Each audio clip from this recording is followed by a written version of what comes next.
Off a beach south of Fremantle, in Western Australia, a bronze man on a bronze horse stands in the Indian Ocean. At high tide, the water comes up over the horse's shoulders. It marks the place where, on the morning of the 10th of March, 1902, the chief engineer of Western Australia rode into the sea and shot himself. Almost everything you have been told about why is wrong. He was not corrupt. An inquiry found nothing, and the water did not arrive the next day, the way the story always goes. It arrived 10 months later and it worked, and it has never stopped since. He died because a newspaper spent 4 years telling a city the pipeline he was building could not be built. And that pipeline is why the city is still there, because the nearest city of any size is more than 2,000 kilometres away. Before we go any further, if you want to keep these stories alive, I've created a book with the complete Australian lost factories, the workers, the gates, the Australian maid, all gone. The link is on the first line of the description. Back to the story. A note before we begin. This story contains the names and images of Aboriginal people who have died and accounts of violence done to them. It is told with respect for the Whadjuk Noongar, on whose country this city was built. Chapter 1. Boorloo. Start with the country, because everything in this story is a fight with it. The Swan Coastal Plain is a strip of sand between the Darling Scarp and the Indian Ocean, with limestone underneath it. A river runs through it to the sea. Offshore there is a low island. It is a beautiful place, and it is a difficult one, because sand does not hold water and it does not hold nutrients, and the summers run hot and dry for months at a stretch. The river is Durbal Yerrigun. The island is Wadjamup. The place where the city now stands is Boorloo.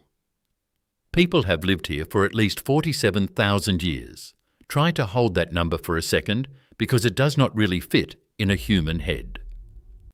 47,000 years is roughly 2,000 generations.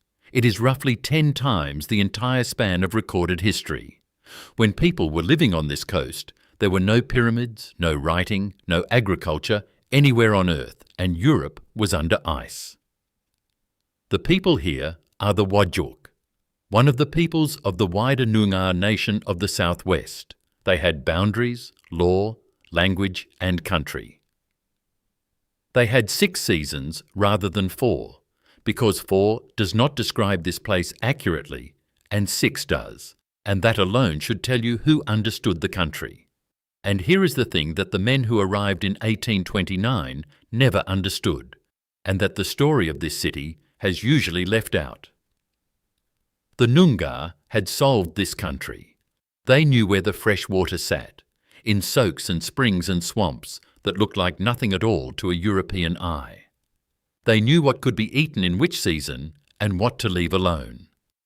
They knew how to live well on a sand plain that would starve a farmer from Kent inside a year, and they had been doing it for a length of time that makes the whole of British history look like a long weekend.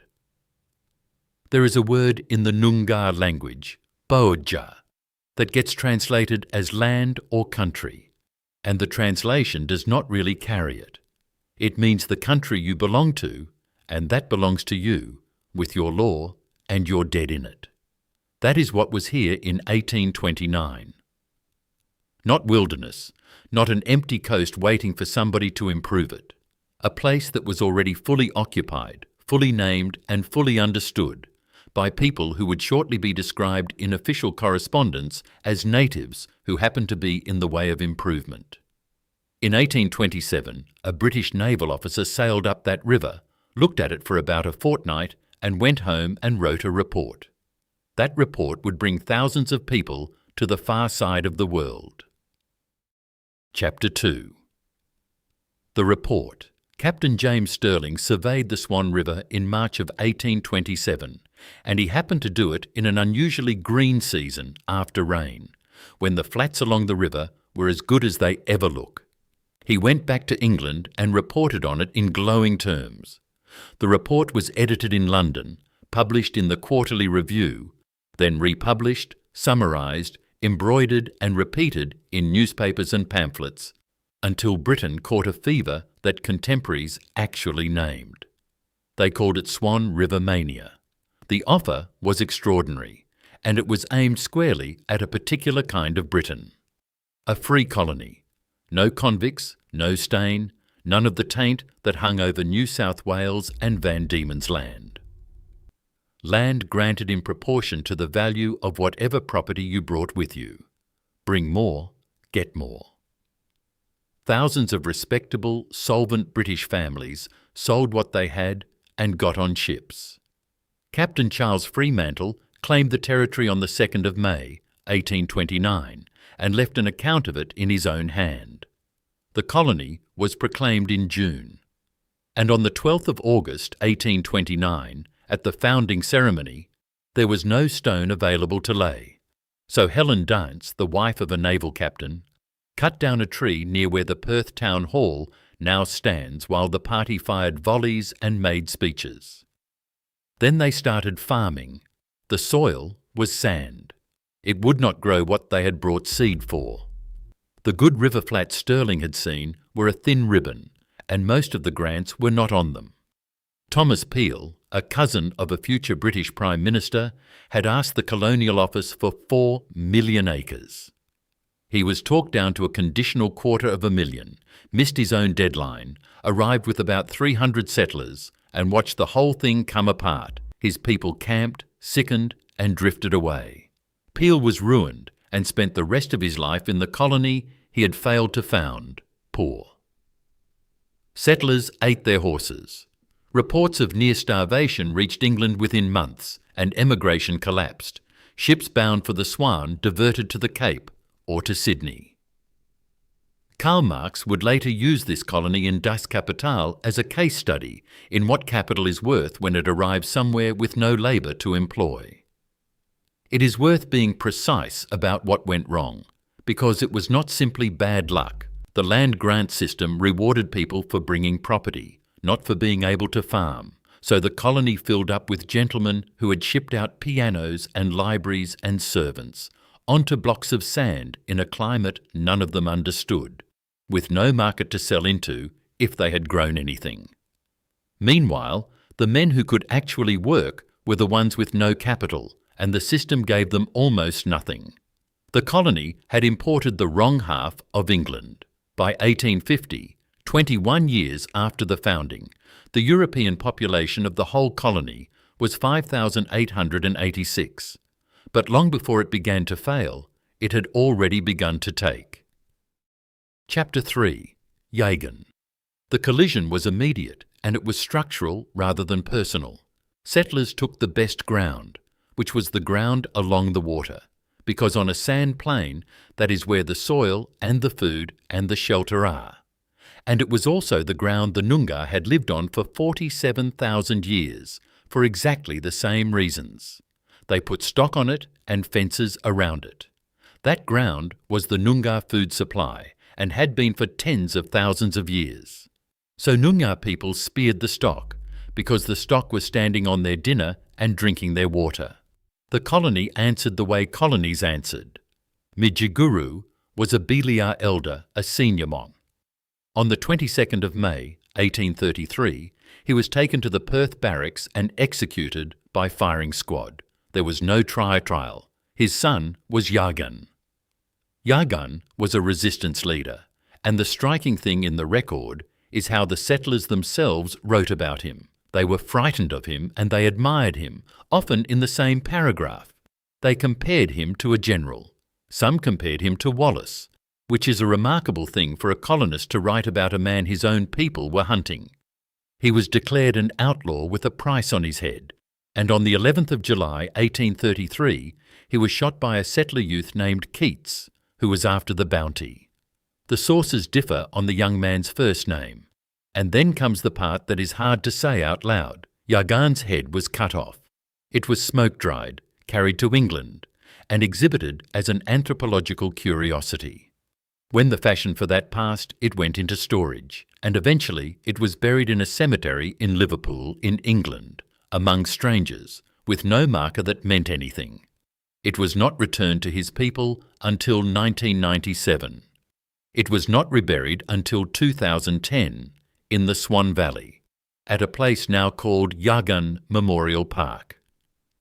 177 years. Then, on the 28th of October 1834, Governor James Stirling personally led a party of about 25 soldiers, police and settlers against a Binjareb camp on the Murray River at Pinjarra.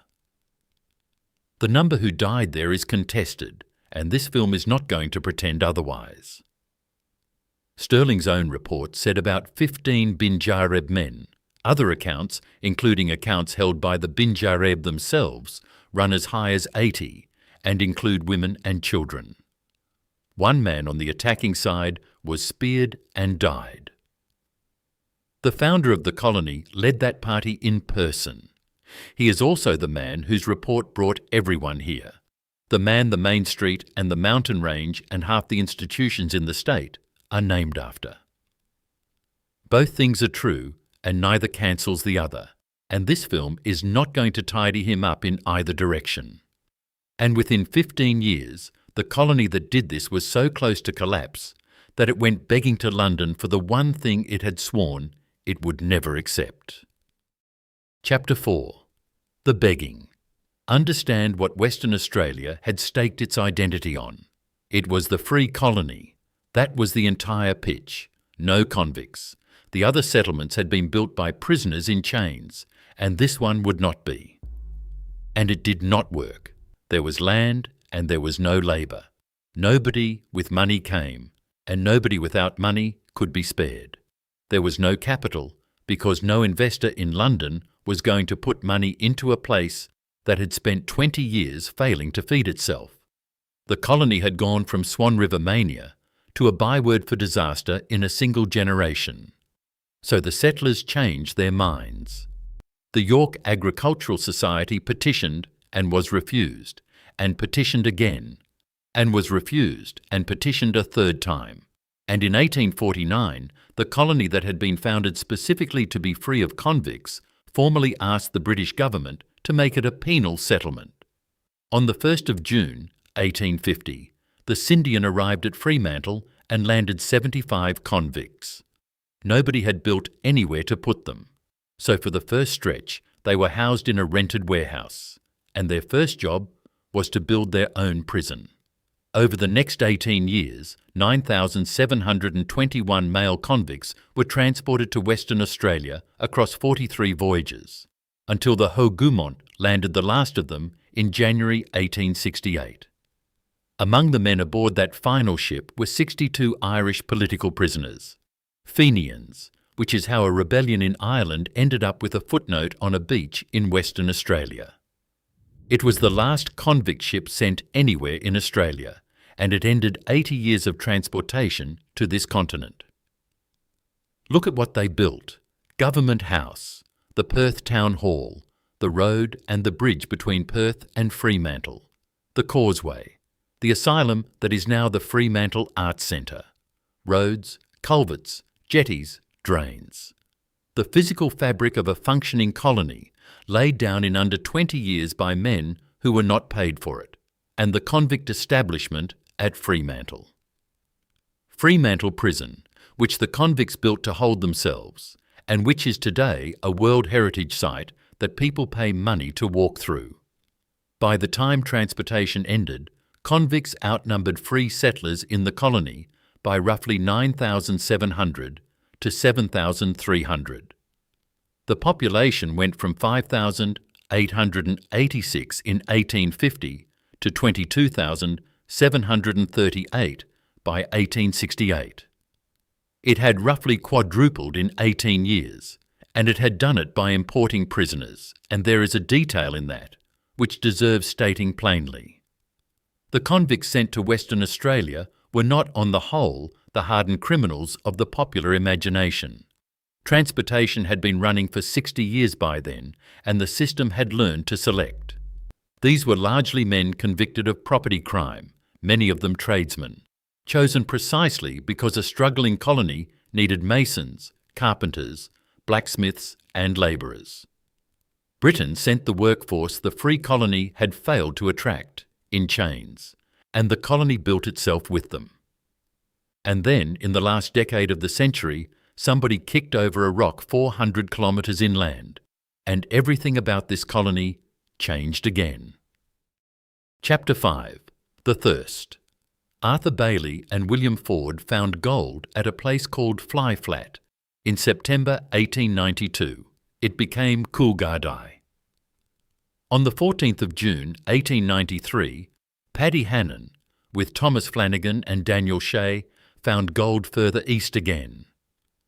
That became Kalgoorlie, and the ground around it became the Golden Mile, which for a time was the richest square mile of earth anywhere on the planet.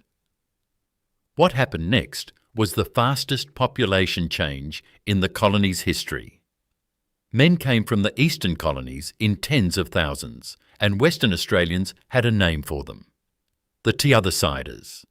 The colony's population went from around 48,000 in 1890 to roughly 180,000 by 1901. Nearly 4 times over, in a decade.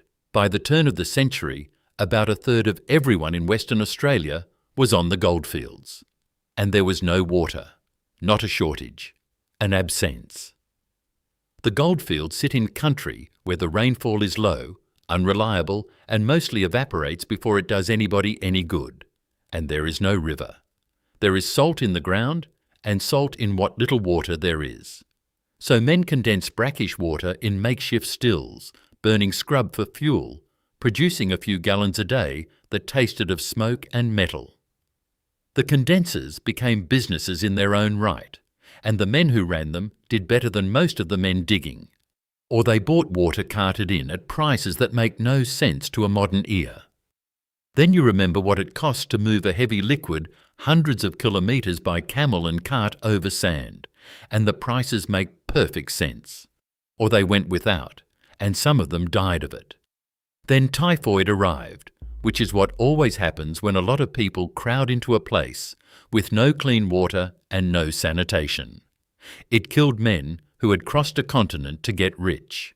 So here is the position at the end of the 1890s. The goldfields were producing the wealth that had saved the colony, and they were killing the people producing it for want of the one thing the colony could not deliver. And those men had votes. When the goldfields threatened to break away and form their own colony, they had a name ready: Aurelia. And when the Federation referendum came in 1900, it was Goldfields' votes that carried it and put Western Australia into the Commonwealth. There is one more thing the gold did, and it changed the map of the country. Because the goldfields filled up with men from Victoria and New South Wales, Western Australia suddenly contained tens of thousands of people whose loyalties ran east. Forrest understood exactly what that meant and made sure they were enrolled to vote. It is one of the few occasions in Australian history where a premier deliberately enfranchised people he knew would outvote his own base, because the alternative was losing a third of his colony. So the question in front of the government was simple, and it sounded insane.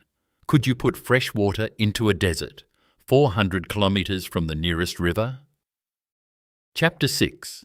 The Irishman. Charles Yelverton. O'Connor was born in County Meath in Ireland in January 1843. He trained as an engineer, went to New Zealand and spent 20-odd years there building railways, roads, harbours and bridges in difficult country. In 1891, the Premier of Western Australia, John Forrest, recruited him as Engineer-in-Chief. He was 48 and he arrived into a colony that had just found gold and had almost no infrastructure to handle what was coming. There is a detail from that hiring that tells you everything about the job. O'Connor asked what exactly he would be responsible for. Forrest's answer was one word: everything. The first impossible thing was the harbour.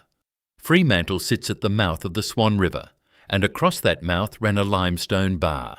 Ships could not cross it. Everything coming into Western Australia had to anchor offshore in an open roadstead and be lighted in by small boat, which is slow, expensive and dangerous. and which meant that a colony now filling up with gold miners had no proper port. Sir John Coode was the most eminent harbour engineer in the British Empire. He had built or advised on ports across 3 continents, and when a government wanted to know whether a harbour was possible, Coode was the man they asked. He had looked at Fremantle and concluded that an inner harbour at the river mouth was not practicable. It would silt up. His recommendation was to build somewhere else entirely. O'Connor said no. Blast the bar out, dredge the river mouth, run 2 moles out into the sea, and put the harbour where the river already was. Forrest initially backed Coude's alternative. He put it to the Legislative Assembly in January 1892 and lost the vote, and after that he backed O'Connor completely, which is the single most important political fact in this story. The work itself was brutal and unglamorous. Divers placed charges to break up the limestone bar. Dredgers worked the river mouth for years, pulling out sand and rock that the sea kept trying to put back. 2 long moles were pushed out into open water to hold the entrance against the swell. Work began that year. On the 4th of May, 1897, the SS Sultan became the first ocean-going steamer to berth in Fremantle's inner harbour. It has been in continuous use ever since. It did not silt up. Coode was wrong, and the colonial engineer from New Zealand was right. That harbour is the quiet half of O'Connor's reputation, and in some ways the more impressive one. It is still the working port of Western Australia. Every one of those submarines in 1942 came into the harbour he was told could not be built, 45 years after he built it. Having proved the greatest harbour engineer in the Empire wrong, O'Connor proposed something that made the harbour look modest. Chapter 7. Uphill. The proposal was this: dam the Helena River in the hills east of Perth at a place called Mundering and hold the winter rain that runs off the Darling Scarp. Then pump the fresh water more than 500 kilometres east, across the Darling Scarp and out over the goldfields, all the way to Kalgoorlie. Lift it roughly 390 metres in the process, because it is uphill nearly the whole way. Do it through 8 steam pumping stations, each one taking the water from the last and pushing it onto the next. Nothing remotely like it existed anywhere on Earth. It would be the longest freshwater pipeline in the world and the first major all-steel one. There was no precedent to check the design against, and no engineer alive who had done it. The engineering problem that nearly stopped it was not the pumps or the dam. It was the joints. The pipe was 30 inches across, and there were about 60,000 lengths of it, laid end-to-end across 500 kilometres of country that had no roads and no towns to speak of. Riveted pipe leaks, and a leak rate that is trivial over a kilometre is catastrophic over 500, especially when you have spent cold lifting that water 400 metres. The solution came from a Melbourne engineer named Mephan Ferguson, who developed a rivetless locking bar joint that held the plate edges together mechanically instead of punching holes through them. The manufacturing contract was split between his works and Hoskins in the east, and the pipes were made in Australia.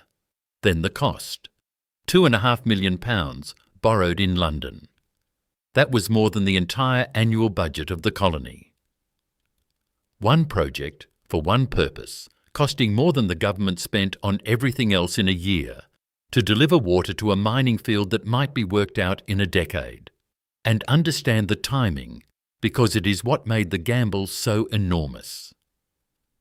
Nobody in 1896 knew how long the goldfields would last. Alluvial rushes were notorious for burning out inside a few years, and there were plenty of men in Perth who had watched exactly that happen elsewhere.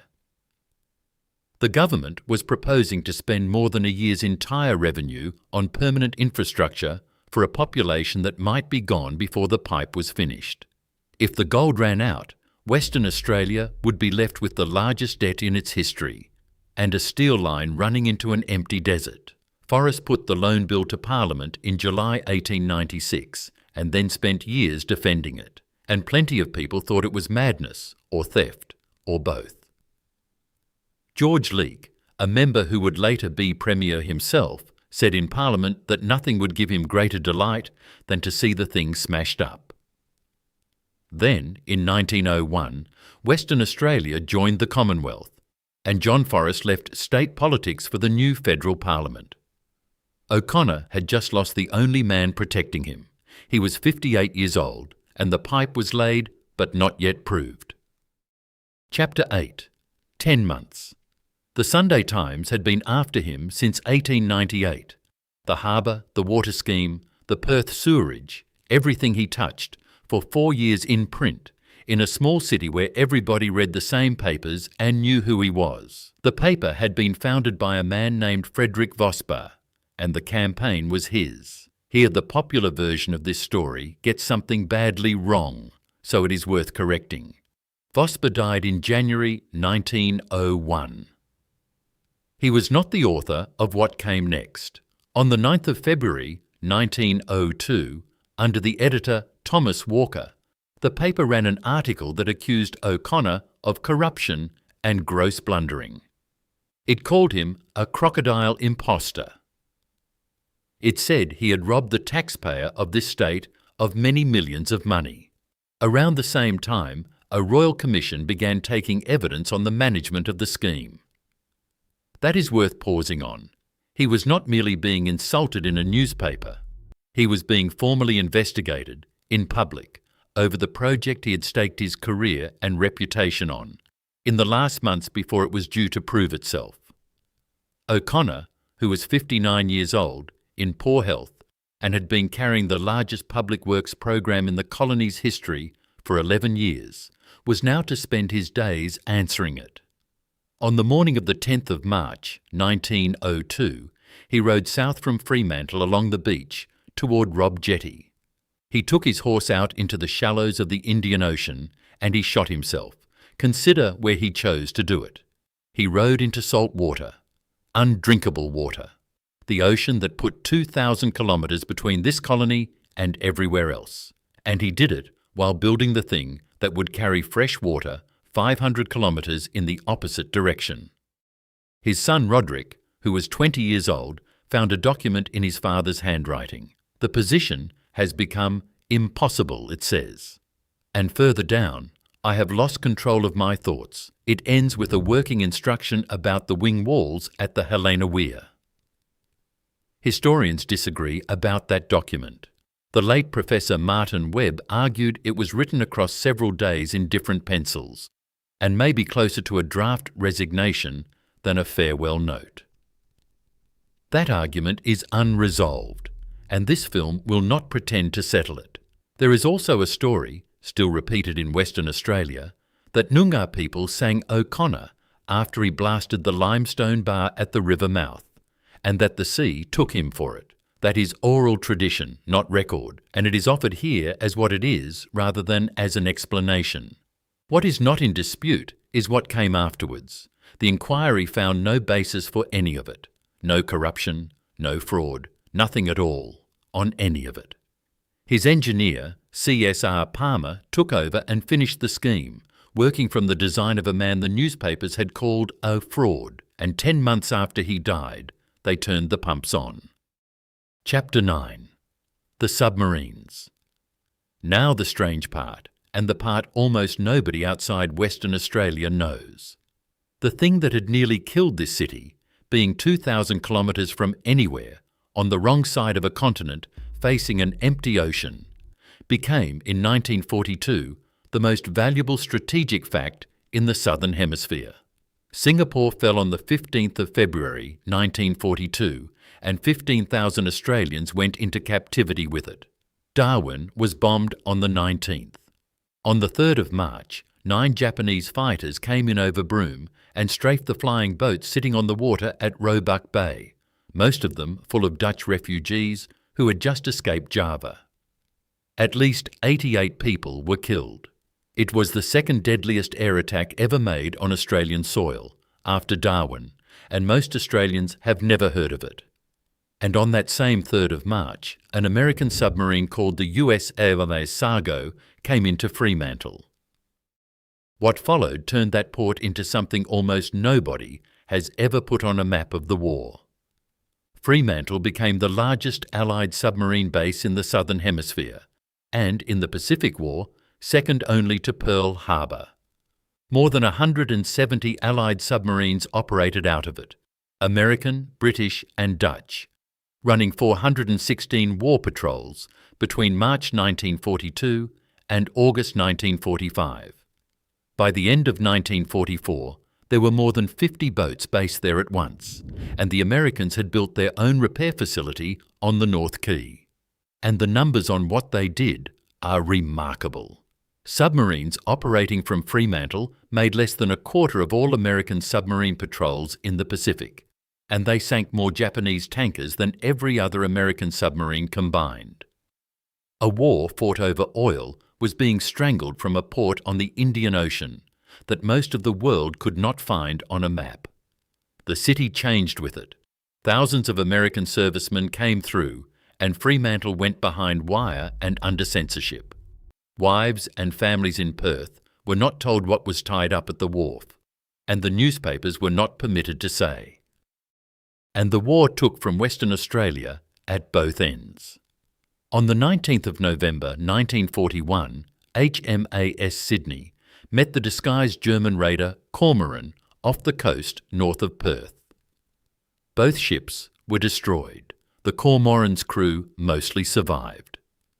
Sydney went down with all 645 hands, every man aboard.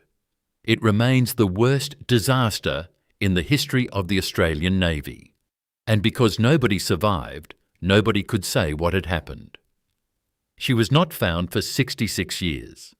Both wrecks were finally located in 2008, and on the 1st of March 1942, HMAS Perth was sunk at the Battle of Sunda Strait. Of a complement of 681, 353 died in the action. Of those taken prisoner, 106 died in captivity, many of them on the Burma Railway. The war ended. The submarines went home, and the city they left behind was about to be handed the largest iron province on earth. Chapter 10. City of Light. Start with the water, because it is still running. The pump started at Mundaring in January 1903. The scheme was opened at Coolgardie on the 22nd of January, and the water reached the reservoir at Mount Charlotte in Kalgoorlie on the 24th. It has never stopped. More than 120 years later, the Goldfields water supply scheme is still operating. It is still pushing fresh water 500 kilometres uphill into a desert, still supplying the towns and the mines and the farms out there. More than 100,000 people drink it, and almost none of them have ever had to think about where it comes from. Engineers still come from other countries to look at it, and it is recognised as an international engineering landmark. Then the modern rise quickly, because it is the part you already know. Post-war migration filled the place, the assisted passages, the 10-pound POMs, the Italians and Greeks and Yugoslavs who came out to a city that in 1945 was still, by the standards of the eastern capitals, a very long way from anywhere. Iron ore came out of the Pilbara from the 1960s and changed the scale of everything. And in the middle of that, in 1962, this city did the loveliest thing it has ever done. On the 20th of February, John Glenn was orbiting the Earth in Friendship 7, passing over Western Australia in the dark. So Perth turned its lights on. Street lights, house lights, shop lights, people dragging lamps into the backyard and pointing car headlights at the sky, and the councils leaving everything burning that they could. A whole city, deliberately, for one man passing overhead in the dark at 17,000 miles an hour. Glenn saw it. He radioed down that the lights showed up very well and asked them to thank everybody for turning them on. They did it again in 1998, when he went back up at 77 years old. The City of Light. And now the numbers. Western Australia produces more than 99% of Australia's iron ore and generates something close to 45% of the entire nation's merchandise exports. Perth has passed 2.4 million people and is the fastest growing capital city in the country, adding more people every year than lived in the entire colony in 1868. Here is the honest version of that though. All of it rests on digging up things that do not grow back and shipping them out largely unprocessed, mostly to one customer. That is not a moral failing, and it is not a prediction of doom. It is a fact about the foundations. This city has made the same bet 3 times, on gold, then on iron, then on gas, and it has come off every time so far. So far is doing a lot of work in that sentence, and everyone in Perth knows it. So what is there now? Fremantle Prison, built by convicts to hold convicts, is a World Heritage Site with a gift shop and a night tour. Yaga Memorial Park is in the Swan Valley, where a man's head came home 177 years late. In February 2021, the Southwest Native Title Settlement commenced around $1.3 billion, some 200,000 square kilometres, tens of thousands of Noongar people, and formal recognition in law as the traditional owners of the Southwest.